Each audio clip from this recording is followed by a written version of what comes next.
আসসালামু আলাইকুম আমার ভাই বোনেরা, তোমাদের সবাইকে অনেক অনেক শুভেচ্ছা আর অভিনন্দন জানিয়ে আমি নাজমুল ইসলাম তোমাদের মাঝে আবারও ফিরে আসলাম। আমরা যে আমাদের ইজি অ্যাকাউন্টিং বই থেকে তোমাদের একদম বেসিক থেকে সম্পূর্ণ ক্লিয়ার করার জন্য আমরা বোর্ড ভিত্তিক যে প্রবলেমগুলো সলভ করছি তারই ধারাবাহিকভাবে আজকে আমরা শুরু করব কুমিল্লা বোর্ড 2025-এর একটা অঙ্ক, এবং আমি বিশ্বাস করি তোমরা এটা পছন্দ করবা খুব। তো চলো আমরা বোর্ডটা সলভ করা শুরু করি এবং তোমরা আমাদের সাথে কনসেন্ট্রেশন করো, ঠিক আছে? ওকে, সো আমরা করতেছি কুমিল্লা বোর্ড 2025। এই অধ্যায়ের নাম লেনদেন অধ্যায়। সো এই অঙ্কটা একটু ডিফারেন্ট, অন্য অঙ্ক চেয়ে লেনদেনে এই অঙ্ক এই টাইপের সাধারণত দেখা যায় না, বাট এটা আমার খুবই ভালো লাগে। সো চলো আমরা একটু ডিফারেন্ট কিছু শিখি। আমি বিশ্বাস করি তোমরা ডিফারেন্ট কিছু এখান থেকে শিখতে পারবা। সবাই খুব চমৎকারভাবে মনোযোগ দিবা, ঠিক আছে লক্ষ্মী ভাই? এখানে দেখো ময়না ট্রেডার্সের কি বলছে, এখানে স্টোর্স 2023 সালের মার্চ মাসে পণ্য বিক্রয় বলা আছে 25,000 টাকা, ব্যাংক হতে ঋণ গ্রহণ বলা আছে 10,000 টাকা, পুরাতন আসবাবপত্র বিক্রয় করে 7,000 টাকা, দেনাদার হতে প্রাপ্তি 5,000 টাকা এটা বলা আছে, এবং উক্ত দোকান ভাড়া 8,000 টাকা, বিদ্যুৎ বিল 3,500 টাকা, যাতায়াত খরচ 2,500 টাকা, কর্মচারীর বেতন 3,500 টাকা এবং ঋণের সুদ যেটা আমার একটা ব্যয়। সো এখানে আমার কিছু প্রাপ্তি এবং প্রদান বা আয় এবং ব্যয় দেয়া আছে। আসলে তো আয় এবং ব্যয় বলা যাবে না, আয় আর ব্যয়ের ডিফারেন্টগুলো আলাদা। প্রাপ্তি এবং প্রদান মানে যা যা আমার প্রতিষ্ঠানে আসছে সবই প্রাপ্তি, যা যা আমরা দিছি সবই প্রদান, কিন্তু এর মধ্যে আয় ব্যয়ের কিছু ক্লাসিফিকেশন আছে, সেটা যখন আমরা চতুর্থ অধ্যায় করব তখন ইনশাআল্লাহ ওগুলো ভালো করে বুঝবো। বাট এখন আমাদের কোশ্চেনের খাতিরে আমরা দেখি ক নম্বরে আমাদের বলছে মোট প্রাপ্তি ও মোট প্রাপ্তি ও কি বলছে এখানে, মোট প্রাপ্তি ও মোট প্রদানের পার্থক্য নির্ণয় করতে বলছে। মোট প্রাপ্তি ও মোট প্রদানের পার্থক্য নির্ণয় করতে বলছে। তাহলে মোট প্রাপ্তি ও মোট প্রদানের পার্থক্য নির্ণয় করলে আমরা আগে দেখব আমাদের প্রাপ্তি কতটুকু, ঠিক আছে? চাইলে তোমরা এটা একটা ছক করে করতে পারতা, এক পাশে প্রাপ্তি দিয়ে আর এক পাশে প্রদান দিয়ে একটা ডিফারেন্স তৈরি করতে, অথবা তুমি যদি সময় না থাকে বা এই 2 নম্বরের কোশ্চেনের জন্য এত জটিলতায় আমরা যাব না, তাড়াতাড়ি আমরা অ্যান্সারটা বের করে ফেলবো, ঠিক আছে? সো এখানে আমাদের প্রাপ্তি কি কি, প্রতিষ্ঠানে আমার কি কি আসছে সেটা আগে আমরা দেখে নেই। দেখো, পণ্য বিক্রয় করে আমরা কত পাইছি, 25,000 টাকা, ব্যাংক থেকে ঋণ গ্রহণ করে পাইছি কত, 10,000 টাকা, পুরাতন আসবাবপত্র বিক্রয় করে কত পাইছি, 7,000 টাকা, দেনাদার হতে কত পাইছি, 5,000 টাকা। তো এই যে যতগুলা প্রাপ্তি ছিল সবই আমার প্রাপ্তি, মানে যে যে কারণে আমার টাকা আসছে সবই আমার প্রাপ্তি। প্রাপ্তি কত, 47,000 টাকা। প্রাপ্তি কত, 47,000 টাকা। প্রাপ্তি কত লক্ষ্মী ভাই, 47,000 টাকা। ওকে, ডান। এবার আমরা প্রদান দেখবো। তাহলে প্রদান মানে যেগুলো যেগুলো প্রতিষ্ঠানের বাইরে চলে গেছে। দোকান ভাড়া 8,000 টাকা, বিদ্যুৎ বিল 3,500 টাকা, যাতায়াত খরচ 2,500 টাকা এবং কর্মচারীদের বেতন বলা আছে 3,500 টাকা। এই সাথে সাথে এই যে ঋণ, যেটা আমরা প্রাপ্তি ছিল ঋণ গ্রহণ, তার যে সুদ এটা কিন্তু প্রদান, কারণ এটা বাইরে চলে যায়। তো ঋণ গ্রহণ ছিল 1,000 টাকা। তো সব মিলিয়ে আমাদের প্রদান 18,500 টাকা। তো 47,000 টাকা আমরা পাইছি আর প্রদান করছি 18,500 টাকা। এটার পার্থক্য 18,500 টাকা, ঠিক আছে? দেখো অঙ্কটা কিভাবে করছে, আবারও ধীরে ধীরে বলি, মনোযোগ দাও লক্ষ্মী ভাই। সবার কি করতে হবে, প্রথমে দেখবো কোন কোন কারণে আমার টাকা আসছে, এটাকে আমরা আসলে প্রাপ্তি বলি। সো যে যে কারণে টাকা আসছে সেগুলো সব যোগ করে আমার কি হয়েছে, সেগুলো সব যোগ করে আমার প্রাপ্তি হয়েছে, সেগুলো সব যোগ করে আমার প্রাপ্তি হয়েছে। আবার প্রদান কি হয়েছে, যে যে কারণে আমার টাকা চলে গেছে, যে যে কারণে আমার টাকা চলে গেছে সবগুলো আমরা মাইনাস করে দিলাম, মানে যোগ করলাম কোথা থেকে, এই যে এখান থেকে যোগ করে আমরা দেখলাম প্রাপ্তি হয়েছে 47,000, প্রদান হয়েছে 28,500 টাকা। সো এই দুইটার গ্যাপ কত, সরি প্রদান হচ্ছে আমার 18,500 টাকা। তো এই দুইটার গ্যাপ 28,500 টাকা। এই যে 28,500 টাকাই আমার প্রাপ্তি এবং প্রদানের গ্যাপ। সো আমি বিশ্বাস করি ক নাম্বারটা তোমরা সবাই ভালো করে বুঝতে পারছো। আর এখানে একটা জিনিস দেখো লক্ষ্মী ভাই, মানে চমৎকার চমৎকার কিছু বিষয় শেখা থাকে। এই যে ঋণ নিচ্ছি, ঋণ আমার প্রাপ্তি, কারণ ঋণের টাকাটা আমার কাছে আসছে। আর ঋণের সুদ এটা আমার ব্যয়। ঋণের সুদ এটা কি আমার ব্যয়, এটা প্রদান, এটা চলে যায়। সো দুইটা ডিফারেন্ট ছিল। ওকে, ডান। এবার লক্ষ্মী ভাই আমরা সলিউশন করব। দেখো বলা আছে হিসাবে নির্ধারিত ছক অনুসরণ করে মার্চ মাসের উদ্ধৃত নির্ণয় করো। হিসাবে নির্ধারিত ছক অনুসরণ করে মার্চ মাসের কি করতে বলছে, আমাদের উদ্ধৃত নির্ণয় করতে বলছে। এখন এই যে একটা কথা তোমাদের বলে পাজল করে দিল, হিসাবে নির্ধারিত ছক। তো হিসাবের যখন আমরা উদ্ধৃত বের করি, এই উদ্ধৃতগুলো আমরা কিভাবে বের করি, এটা আমরা বের করি বিবরণী ছকে, এইটা আমরা বের করে কিসে, বিবরণী ছকে, অথবা এটাকেই বলে এ সমান সমান এল প্লাস ওই প্রমাণ করো। তো হিসাবে নির্ধারিত ছক কোনটা, হিসাবের উদ্ধৃত বের করার নির্ধারিত ছক হচ্ছে এটাই। সো একটা হচ্ছে আমরা কি করি, এ সমান সমান এল প্লাস ওই বলি বা বিবরণী ছক বলি, অথবা বিস্তারিতভাবে হচ্ছে আমরা আমাদের হচ্ছে মালিকানা সত্ত্ব বের করা বলি, অথবা সম্পদের উদ্ধৃত বের করা বলি, যেভাবেই বলি এই যে বিবরণী ছক, এই যে আমাদের বিবরণী ছক অথবা হিসাবের ছক অথবা হিসাবে নির্ধারিত ছক অথবা এ সমান সমান এল প্লাস সি প্রমাণ করো, আলটিমেটলি কথা এই একটাই, সহজ কথা। সো আমরা হচ্ছে উদ্ধৃতগুলো বের করব যে এ সমান সমান এল প্লাস ই কত, অথবা আমার প্রত্যেকটা হিসাব যেখানে আছে এই যে টাইপের হিসাবগুলো আছে এটার উদ্ধৃত মাস শেষে কত বের হয়, ঠিক আছে। সো চলো আমরা এখানে দেখি যে আমাদের হিসাবগুলো কি কি আছে। এখানে সর্বপ্রথম আমার বের করা জরুরি হচ্ছে আমার হিসাব কি কি আছে। হিসাবগুলো যদি আমি না বের করতে পারি, তাহলে কি হবে, হিসাবগুলো যদি আমরা না বের করতে পারি তাহলে আমাদের হচ্ছে গিয়ে এই উদ্ধৃত বের করা সহজ হবে না। সো আমরা হিসাবগুলো দেখি, হিসাবে আমাদের কি কি আছে। হিসাব কয় প্রকার, হিসাব হচ্ছে 5 প্রকার। হিসাব কয় প্রকার, হিসাব হচ্ছে 5 প্রকার। সম্পদ, দায়, মালিকানা সত্ত্ব, আয় এবং ব্যয়। তাহলে এ সমান সমান এল প্লাস ই আমরা যে বা ওই আমরা যে প্রমাণ করব, তাহলে এখানে আমার হিসাব কি কি আছে দেখে নেই। এই যে বিক্রয়ের মধ্যে নগদ একটা আছে মানে সম্পদ, বিক্রয় এটা হচ্ছে আমার ওনার সিকিউরিটি আছে। ব্যাংক হতে ঋণ একটা দায় আছে আবার অ্যাসেট আছে। ব্যাংক হতে ঋণ গ্রহণ কি আছে, দায় আছে আর অ্যাসেট আছে। পুরাতন আসবাবপত্র বিক্রয় আমার অ্যাসেট আছে দুইটা, একটা হচ্ছে নগদ একটা হচ্ছে আসবাবপত্র, এই দুইটা অ্যাসেট আছে। এরপরে হচ্ছে আমাদের দেনাদার হতে প্রাপ্তি, দেখো এখানে দেনাদার একটা অ্যাসেট আছে, এখানে আমার নগদ একটা অ্যাসেট আছে।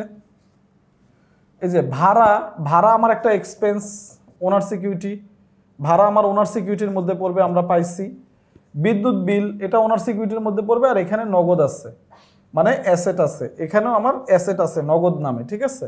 যাতায়াত ভাড়া আছে, এখানে নগদ আছে ভাড়া আছে। কর্মচারীর বেতন এখানে নগদ আছে ভাড়া আছে, মানে নগদ আছে আর হচ্ছে বেতন আছে বা ব্যয় আছে। ঋণের সুদ এখানে ব্যয় আছে এক্সপেন্স আছে এবং আমার নগদ আছে। তার মানে আমরা একটু দেখি এখানে হিসাব কোনগুলো কোনগুলো আসলে আছে লক্ষ্মী ভাই।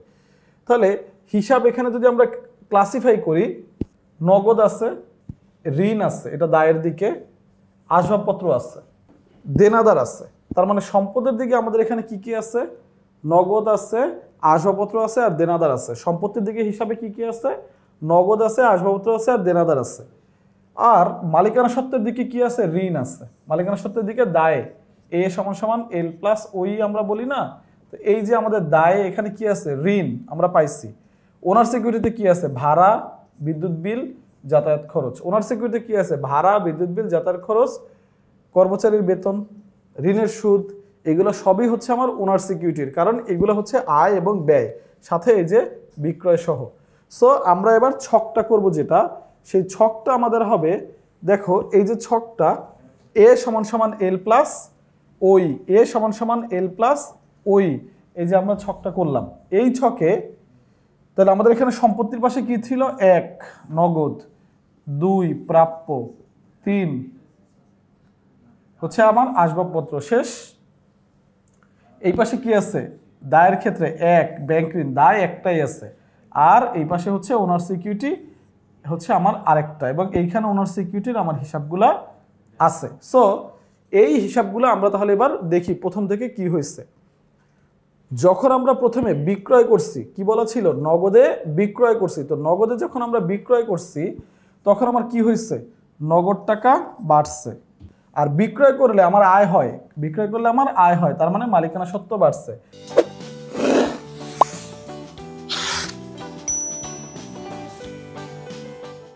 ওকে, তাহলে লক্ষ্মী ভাই আমরা কিন্তু এটা জানি যে মালিকানা সত্ত্ব আমাদের কিভাবে কি চেঞ্জ হয়, বা মালিকানা সত্ত্ব আমাদের কাকে কাকে ইম্প্যাক্ট ফেলে। মালিকানা সত্ত্ব আমাদের ইম্প্যাক্ট ফেলে হচ্ছে সি প্লাস আর মাইনাস ই মাইনাস ডি, এই যে কয়টা জিনিস আছে 4টা, মানে হচ্ছে মূলধন,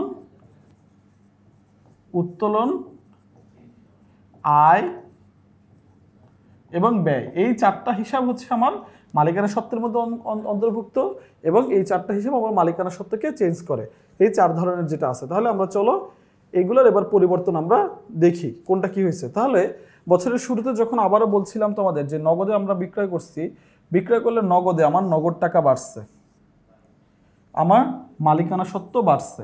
কারণ কি, এইটা হচ্ছে আমার আর হয়েছে, এই আর আমার কি করে, ওনার সিকিউরিটি বাড়ায়। ঠিক আছে না, ঠিক নাই? ঠিক আছে।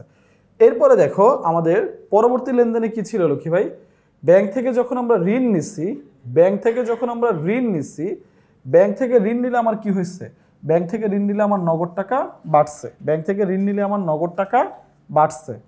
আর যখন আমি ঋণ নিছি, এই ঋণটা হচ্ছে আমার দায়, এই ঋণটা হচ্ছে আমার দায়, দায়ও বাড়ছে। সো আমরা দায়ের দিকে বসাই দিচ্ছি নগদ ডেবিট, আর হচ্ছে এটা ঋণ ক্রেডিট, এটা যখন জাবেদা করবো আসলে এমন হবে।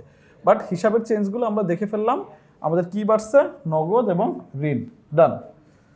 এরপরে কি বলছে আমাদের, আসবাবপত্র যেটা আমরা হচ্ছে বিক্রি করলাম, পুরাতন আসবাবপত্র আমরা 7,000 টাকায় পুরাতন আসবাবপত্র যে বিক্রি করছি, তার মানে আমার আসবাবপত্র কমছে। আর এটা যেহেতু আমি বিক্রি করছি, বিক্রি করে আমি নগদ টাকা পাইছি, তার মানে আমার নগদ বাড়ছে, তার মানে আসবাবপত্র কমছে আর নগদ বাড়ছে। ডান। ওকে, এরপরে লেনদেন ছিল আমরা প্রাপ্য হিসাবের কাছ থেকে পাইছি, প্রাপ্য হিসাব মানে দেনাদারের কাছ থেকে আমরা টাকা পাইছি, তাহলে আমার নগদ টাকা বাড়ছে। যখন আমি দেনাদারের কাছ থেকে টাকা পাইছি তখন আমার নগদ টাকা বাড়ছে। আর এদিকে আমার কি বাড়ছে, বাড়ে নাই, এদিকে আমার প্রাপ্য হিসাব বা দেনাদার হিসাব কমে গেছে, কারণ এখন আমি তার কাছে আর টাকাটা পাবো না। সো আমার নগদ বাড়ছে আর হচ্ছে আমার প্রাপ্য হিসাব কমছে। ডান। ওকে, এরপরে আমরা যে হিসাবটা করলাম সেটা হচ্ছে দোকান ভাড়া দিলাম। কি দিলাম লক্ষ্মী ভাই, দোকান ভাড়া। তো যখন আমি ভাড়া দিচ্ছি অবশ্যই নগদ টাকা কমছে, যখন আমি ভাড়া দিছি অবশ্যই আমার নগদ টাকা কমছে।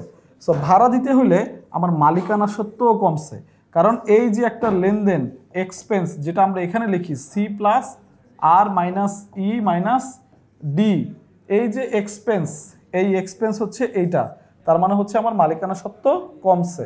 আই মিন আমার ভাড়া যেহেতু ব্যয় তার জন্য। কারণ কি, আমরা জানি মালিকানা সত্ত্ব চেঞ্জ হয় হচ্ছে মূলধন হইলে বাড়ে, উত্তোলন হইলে কমে, আবার আয় হইলে বাড়ে আর ব্যয় হইলে কমে। শেষ।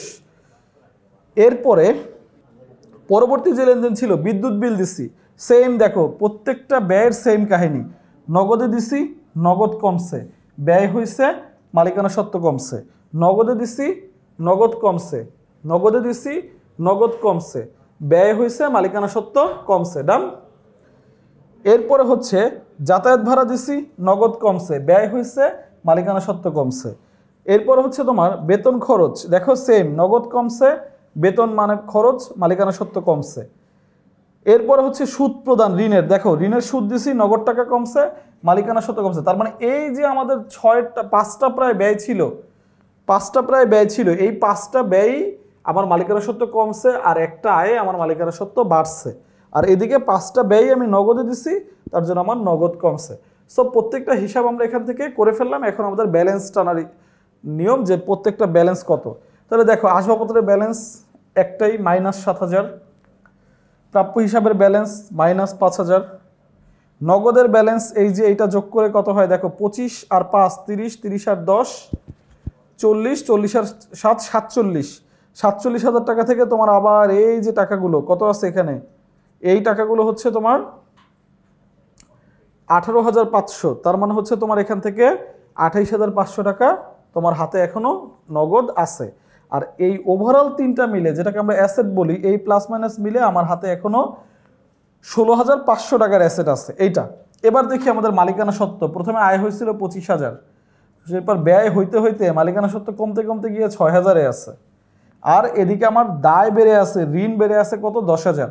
সো এই যে এল প্লাস ই মিলেও হচ্ছে 16,000। সো আমরা হিসাবের ব্যালেন্স যেমন প্রত্যেকটা পাইলাম, তেমনি আমরা যেমন জানি এ সমান সমান এল প্লাস ই হয়, এ সমান সমান এল প্লাস ই হয়। সো এখানে এও হচ্ছে আমার 16,500 আর এখানে ই হচ্ছে আমার 16,500। ডান। এই হচ্ছে আমার কাজ, এ সমান সমান এল প্লাস ই। ঠিক আছে, ওকে। সো আমরা একদম নির্ধারিত যে ছক আমাদের ছিল, এই যে এ সমান সমান ওল প্লাস ই করার, বা যেটাকে আমরা বিবরণী ছক বলি, বা যেটাকে আমরা বলি লেনদেনগুলো বিস্তারিতভাবে ছকে দেখাও, অথবা যেটাকে আমরা বলি এ সমান সমান এল প্লাস ওই করো, সিমিলারভাবে আমরা এটা করে ফেললাম। ডান। ওকে, এবার আমরা করব হচ্ছে গ নাম্বার। লক্ষ্মী ভাই গ নাম্বারে আমাদের কি বলছে আমরা একটু দেখে নিই। এই যে হিসাবগুলোর শ্রেণী যে কোনো 4টা লেনদেন, সো আমরা এই 4টা লেনদেন চুজ করছি, এই 4টা লেনদেন চুজ করছি, সো আমরা এই 4টা লেনদেনই করব। যে কোনো 4টা লেনদেন তো বলছে তুমি ওপেন আসো, বাট আমরা এখানে এই যে 4টা লেনদেন আমাদের বলা আছে সেই 4টা লেনদেনই করব। সো হিসাবের শ্রেণীবিন্যাস বা শ্রেণী বিভাগ দেখাইতে বলছে। লক্ষ্মী ভাই হিসাবের শ্রেণী বিভাগ কয়টা? হিসাবের শ্রেণী বিভাগ হচ্ছে 5টা। একটা হচ্ছে আয়, যেটাকে আমরা সাথে আবার বাচকও লিখে দিই। একটা হচ্ছে ব্যয় বাচক, একটা হচ্ছে দায় বাচক, একটা হচ্ছে সম্পদ বাচক, একটা হচ্ছে মালিকানা সত্ত্ব। এই 5 রকমের হিসাব আমরা আসলে অ্যাকাউন্টিংয়ে পাই। আর এই মালিকানা সত্ত্বের ভিতরে আবার 2টা থাকে, একটা হচ্ছে মূলধন, একটা হচ্ছে উত্তোলন। একটা হচ্ছে মূলধন আর একটা হচ্ছে উত্তোলন। আয়বাচক, ব্যয়বাচক, দায়বাচক, সম্পত্তিবাচক বা সম্পদবাচক, আর এটা হচ্ছে মালিকানা সত্ত্ব, মালিকানা সত্ত্ববাচক। এই মালিকানা সত্ত্বে 2টা থাকে, একটা হচ্ছে মূলধন এবং উত্তোলন। তো মূলধন হলেও মালিকানা সত্ত্ব লিখি, উত্তোলন হলেও মালিকানা সত্ত্ব লিখি। মূলধন হলে লিখি মালিকানা সত্ত্ব বৃদ্ধি, আর উত্তোলন হলে লিখি মালিকানা সত্ত্ব হ্রাস।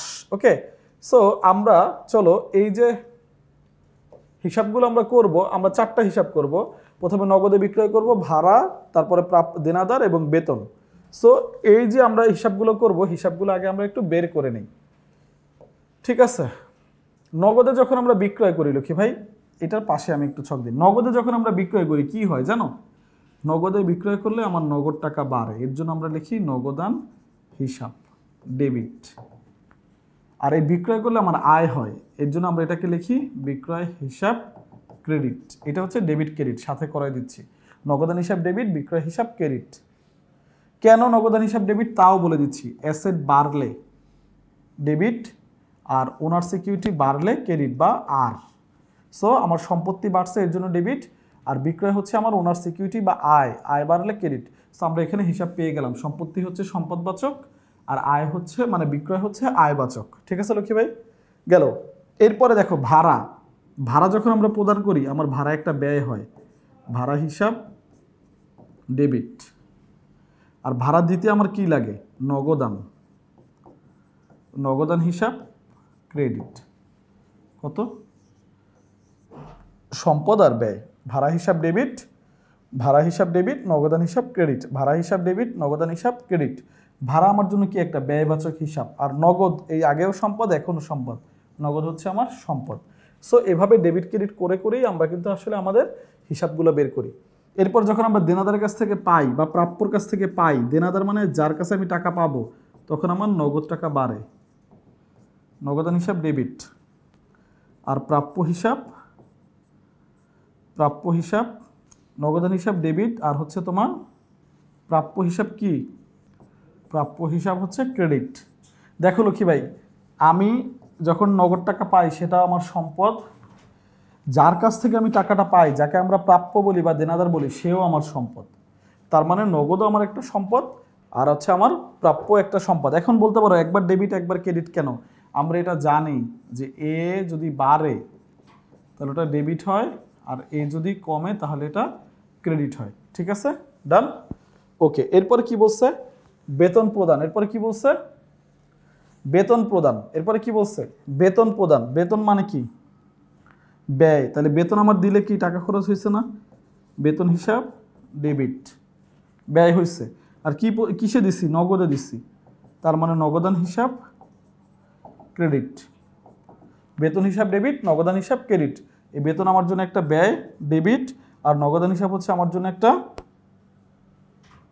সম্পদ, এর জন্য এটা কমে গেছে বলে ক্রেডিট। তার মানে এক্সপেন্স বাড়ছে, দ্যাটস ওয়াই ডেবিট, আর সম্পদ কমছে এর জন্য ক্রেডিট। সো এইটার হিসাব হচ্ছে ব্যয় এবং সম্পদ। বেতন হচ্ছে ব্যয়, এটা হচ্ছে সম্পদ। ঠিক আছে, ওকে। তাহলে আমরা ক খ গ করে ফেললাম। ঠিক আছে লক্ষ্মী ভাই, ক খ গ করে ফেললাম। সো এই হচ্ছে কুমিল্লা বোর্ড 2025। আমি বিশ্বাস করি তোমরা সবাই অঙ্কটা ভালো করে বুঝতে পারছো। এটার মাধ্যমে আমরা হচ্ছে গিয়ে একটু ডিফারেন্ট টাইপের অঙ্ক, যেমন প্রাপ্তি প্রদানের ব্যালেন্স বের করা, নির্ধারিত ছকে যেটা বিবরণী ছক আমাদের বলে দিতে পারতো সেটা বলে নাই, সেভাবে করে করা, এটা করে ফেললাম। এবং আফটার দ্যাট হচ্ছে আমরা কি করলাম লক্ষ্মী ভাই? আমরা হচ্ছে গিয়ে সুন্দর করে হিসাবের শ্রেণীবিন্যাস কিভাবে বের করে সেটা এক্সপ্লেন সহকারে বুঝলাম।